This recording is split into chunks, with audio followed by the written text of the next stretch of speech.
camp is open, and apparently Kyle Shanahan, he tried to get Bill Belichick. He tried to get Bill to come run that defense. From the TK Show. I did. I threw it out to him. He loves football so much that you never know what he would. I can't believe that he's not a head coach of a team right now. I know what I would do if I was an owner, so that shocks me. And the last thing you want to do is insult someone like Bill Belichick. But I know he just loves ball in the simplest form. So I threw it all out to him, like whatever he'd want to do. DC? Yeah. I was like, would you be interested? And he was very nice and appreciative, but he politely turned me down. But I think he's helping out his son a little bit. I know he's involved in Washington up there and trying to start that help out with Jed Fish and what he's doing out there. And, it could be good too, because I'm sure he's going to be back in the league next year. And I don't know how, and I could be going against him. He could be in the NFC West. So it would have sucked if he came here and then he was going against us every week too. So that's stuff you got to be careful about. But he's the best. And I just like talking to him. Wow. Watch out, Cardinals and Seahawks. Kyle Shanahan predicts that Bill Belichick is going to steal your job coming up here this next offseason. It's possible, I suppose, but at some point as a head coach who is now 72 years old, and next time the season goes around, he'll be 73, you get to a diminishing returns, don't I agree. you? I asked Ephraim on Sunday, I go, is he even hireable? And Ephraim goes, oh, yeah. He's Bill Belichick. And I go, I get that, and I get where Shanahan's coming from. Shanahan's 44 years old. He's a coach. He looks up to Bill Belichick. But do young players in the league, do they want to sign up for, quote-unquote, the Patriot way?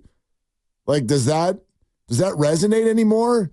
Especially when you're doing it without all of the bells and whistles that used to make it work. Like, how many players have now spoken publicly about how they're like, dude, it's awful. It's awful, but you do it because you win, your profile grows, and quite frankly, you're not really given a choice. If you're drafted to the Patriots and you walk in and Tom Brady is sitting there and he's like, this is how we do things around here. Like, holy hell, this is how we do things around here. But will that work now? Bill Belichick comes in and takes over the Carolina Panthers. Are you like, well, we better do things Bill Belichick's way? Maybe you are. But I feel like there's got to be something else kind of going on with it. He coached the Patriots the last few years. They were not good. It's kind of the point that I made a little bit earlier. This is one thing that for me, and I know it bothers people because Hushmanzad is not wrong when he says, look, Kyle Shanahan's not perfect. Nobody's perfect. So you want to call out a play call in the Super Bowl, be my guest, you're probably right. There's some things you could absolutely call out. You want to call him out for hiring Steve Wilks and then throwing him under the bus? I think that's fair. But here's what's also fair. Around the league, the coaches who elevate all the way to, quote unquote, the top coaches in the game, have you noticed what all of them have? They've all got a great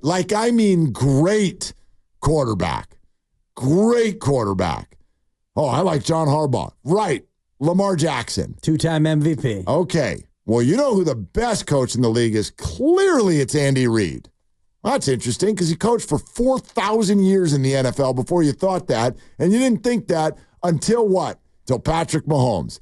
Then over here's Bill Belichick, who had a pre-Brady career and a post-Brady career, and I'm pretty sure that involved more losses than wins. But when Brady was there, he's the greatest coach of all time.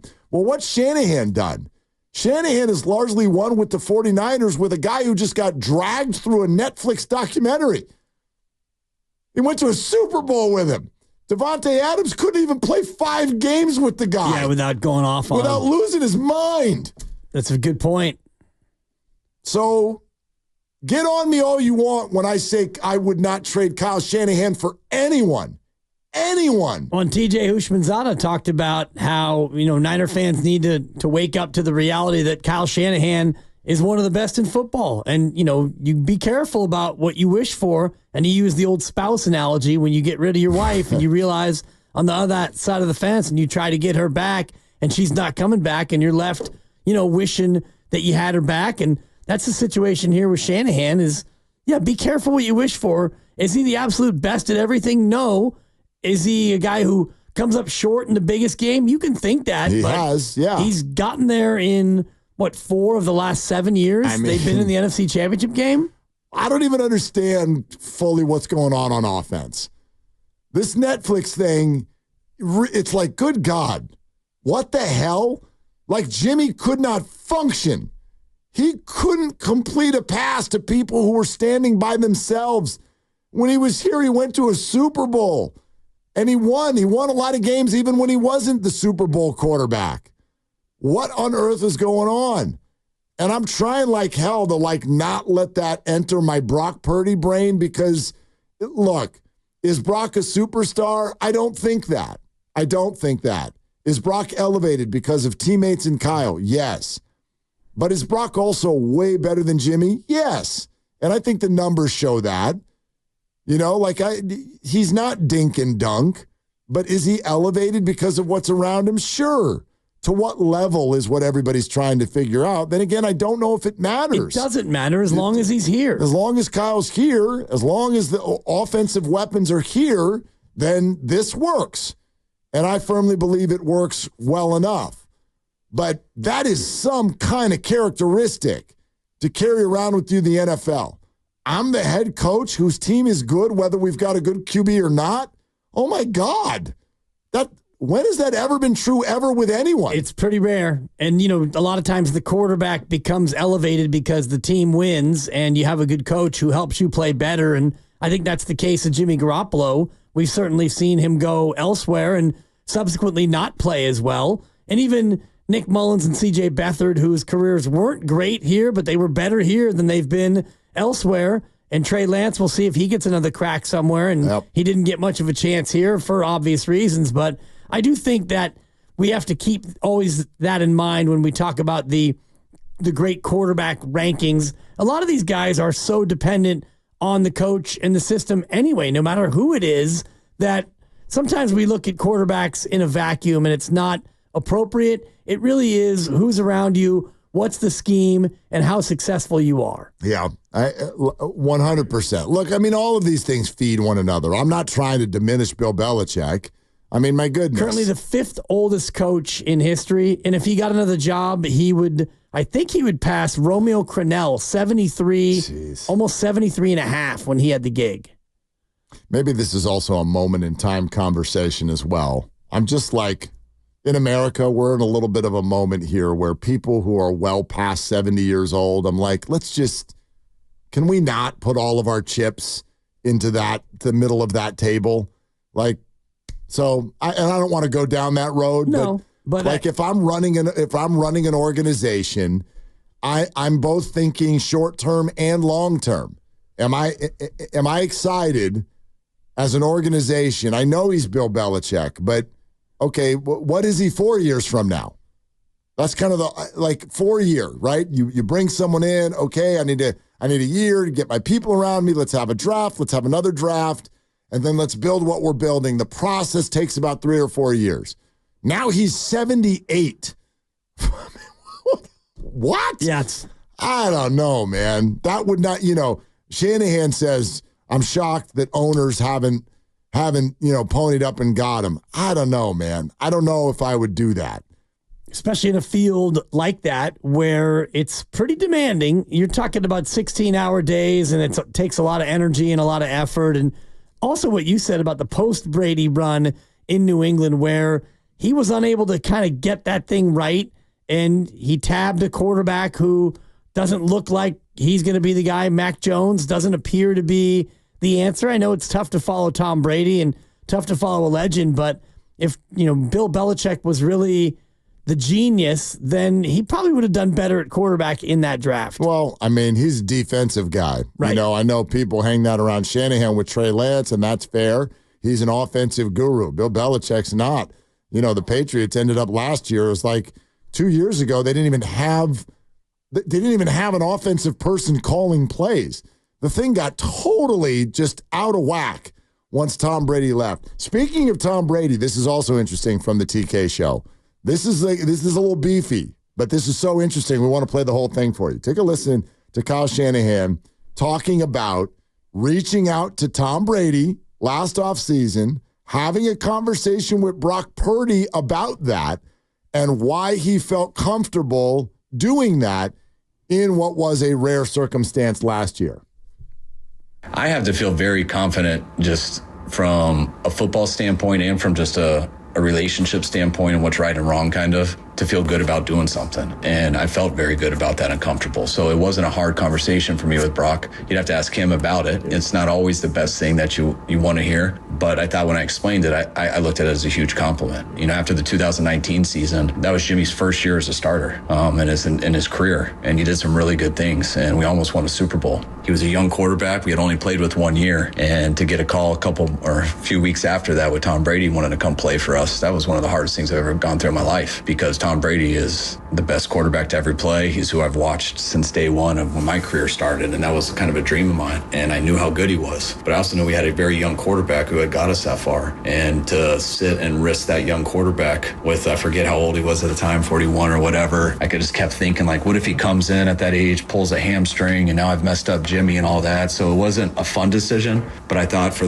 not only just that year in the long term, it was something that we couldn't mess with. We had to stick with Jimmy at the time. Nothing against Jimmy, but it was hard to avoid Tom. And then watching how that went and stuff, it was tough. And I was like, man, if I ever had a chance again with Tom, that's something I can't pass up. And at the end of the season, when Brock, who we knew was going to be our future, but when he got hurt and no one could guarantee that he was going to be healthy in week one, that he'd for sure come back the right way. There was a lot of speculation in it, and no one could guarantee it. I did want to reach out to Tom. Now, Tom was the only guy. I was willing to ride it and risk with Brock's injuries. I told Brock that. I said, Brock, in these 7 games, you've shown us, like, you're not going to be competing with Trey next year. If you come back healthy, it is your job. The only way it won't be your job is if Tom Brady decided to come here and play 1 year. And I told him this like a week after the season, which I felt confident with because he was hurt. There was questions with him, and I was telling him about Tom Brady. And so I felt very good when I told him, hey, I know we spent a lot of picks to go get Trey. I know you've only played 7 games, you have a bad injury, but we believe in you, and you are a guy of the future. The only way that won't happen is if Tom Brady comes for 1 year. And so I kind of looked at it as I was giving him the keys. I was telling him how much and saying there's this one outside chance, but I'm going to be dead honest with you. Anything in the back of my head. And that's the only thing in the back of my head. And probably there's not a very high percentage that's going to happen. So I felt like he should be leaving the room thinking, man, they believe in me. Like, the only guy he'd even consider is Tom Brady. So I kind of looked at it as a compliment, and Tom was done. And so it made it real easy. And once Tom told us that, just started counting the days to when Brock could get healthy. We worked really hard with Sam, really hard with Trey, got the depth of our quarterbacks behind Brock well, and Brock did heal up, and he came out and tore it up in training camp, tore it up in week 1, and had a hell of a year. Okay, great stuff. Again, that's from the TK show. I'm sitting here. I don't know if you're having the same thought I am. I'm like, I can't believe he's just telling this whole story. I know it's not the first time that on some level it's out there, but like, he's laying it out there. Dudes don't need to do that. Nobody's forcing Kyle Shanahan to tell that story, but he is. And so tucked in there for me is a really, really cool trust level between Kyle and Brock. And then B, you know, when people talk about Kyle Shanahan, like the reputation in the locker room of him being a straight shooter and whatnot, I know this has come up a lot in the offseason. Oh, you know, guys are sick and tired of Kyle Shanahan. They're not taking this crap anymore and losing and not calling the right play and all this. My perception and what I've been told is that while football locker rooms always carry some frustration, I'm sure Brandon Ayuk is feeling that right now. Like, Kyle is largely very well liked, very appreciated for how straightforward he is. And there it is right there. There it is. He's sharing it. And the fact that he's sharing that he did that, he didn't have to do that with Brock. He went to him a week after the NFC Championship game where he gets hurt and tells him exactly what's going on. You're the guy. You don't have to compete with Trey, except there is this one thing, guy named Tom Brady. If we can get Tom Brady to come here, well then, Brock, you're going to be the backup, most likely. And we're not going to have Tom Brady be your backup. But other than that, you're the guy. Go ahead and get better. And when they find out from Tom that Tom's not coming, he's not going to come out of retirement, well, then you go to Brock and you say, all right, get well soon. I love the fact that he was so frank with exactly what went on. And the first time he tried to get Tom after Jimmy's rookie year and stuff. And, Jimmy played well. He's a young quarterback and stuff. But Kyle was saying that, ever since he came in the league, he kind of had wanted to be working with Tom Brady. And so when he had that chance, you had to go out there and try to make that happen. Do you remember the story that came out after the whole, the idea of the Niners going after Tom Brady when he was available and the Niners had just been to the Super Bowl? That's well documented. But who called who was not necessarily always well documented. And then, do you remember the story where Brady, and this was an unnamed team, but Brady did not end up getting the gig with a certain team and was quoted as being like, "You're going to go with that guy over me?" Do you remember that story? I do, yeah. I mean, it's clearly the Niners now, right? Like he says, Tom wanted to come to us. Tom called us and wanted to come. And I thought about it, and I turned it down because it might ruin Jimmy, and we'd just been to the Super Bowl, and it made me immediately go, oh, well, there's that story. Tom, who knows Jimmy as well as anyone, they were teammates. It's probably true. He probably went to Kyle and went, "You're sticking with that guy over me?" Well, he just led us to the Super Bowl and stuff, and I feel like, he's a young quarterback, and, you had him under contract for a long time, and you didn't want to ruin Jimmy for maybe 1 year at Tom, and Tom goes to Tampa, and how'd that work out for you, Brady? Listen, I can't rip it because I was of the same mind. Remember, Tom was coming off a very unimpressive year in New England. The Niners had just been to the Super Bowl. I know Jimmy's not perfect, but at that time, I'm thinking, why on earth, why would you derail what you've got going on with the Niners for a 42-year-old Brady? For a 42-year-old guy who really looked like he was declining. And then, of course, a year later, there he is holding the trophy again, throwing it into the ocean with people. Exactly. It's crazy. It's such a crazy story, man. And tip of the cap to Tim Kawakami and the TK Pod to have the relationship with Kyle Shanahan to where Shanahan would be that comfortable to tell the story like that. Yep. Because Kyle really has nothing to gain. I mean, Tom Brady went elsewhere and won a Super Bowl. You stuck with Jimmy. It didn't work out. And yeah, you drafted Brock, and Brock's worked out, and you made it to the Super Bowl. But still, Kyle hasn't yet gotten to the spot in his career where he can totally be comfortable with telling the truth. I mean, he still hasn't won a Super Bowl, yet he feels comfortable enough with Kyle to tell that story. I'm impressed. Well, and let's talk further about the quarterback situation. I've sort of said this already today. I want to say this without sounding like I'm taking a shot at Andy Reid. I think Andy Reid's a phenomenal coach. But the fact that, you're not even allowed to have a conversation about who the best coach is in the NFL right now without starting with him. It's like, okay, put that over there. It's Andy Reid. And maybe it is. Maybe it is. Andy Reid obviously deserves to be in the conversation. But somewhere along the road, there's some BS tucked into this whole thing, too. There's completely some bit, like Andy Reid has some sort of cognitive, connective ability with his players that nobody else in the league has. He's just the most brilliant play caller. Or does he have the best player? He's got the best player. He was never that guy prior to having Patrick Mahomes. And now he does. So all of these things blend together. There's a little of this and a little of that. I'm not dismissing any one side of the point entirely. But this idea that Andy Reid is on a completely different planet, I think is crazy, which makes me want to look at some other coaches and go, what would they be doing right now if they were getting that kind of production at quarterback? Now, I don't think the Niners have that. I don't think anybody has that. But I will argue that Kyle Shanahan, supposed quarterback whisperer, in all of his years with the 49ers, I'd argue that the camp that opens today is on paper the best situation he's ever had at that position. Brock Purdy, better than all the other QBs he's had with the Niners. And Brock Purdy this time is solidified and healthy. So to me, this is position A as far as that. And he talked about that also on the TK show. Here's that. It was different. It was so much more relaxing when that position is established. You know exactly where you're going at that position. That guy's healthy. You're just working to constantly get better each day, and that's the fun part about coaching. Now, I wish I could say it makes it a lot more relaxing and everything is chill after that, but no, it just allows you to focus on all the other stuff. And there's always a ton of stuff that happens in the off season, but to have the quarterback position established and to have a year where he is healthy and going into this, it's been very nice, and it was needed. Okay, that was actually Podium, not TK show, but the point remains. Like, that's something that I don't think we've talked about at all, that puts the Niners in a position this year, in theory, got a lot of ways, a lot of games to go play, but they're in a position now that they've kind of never been in before.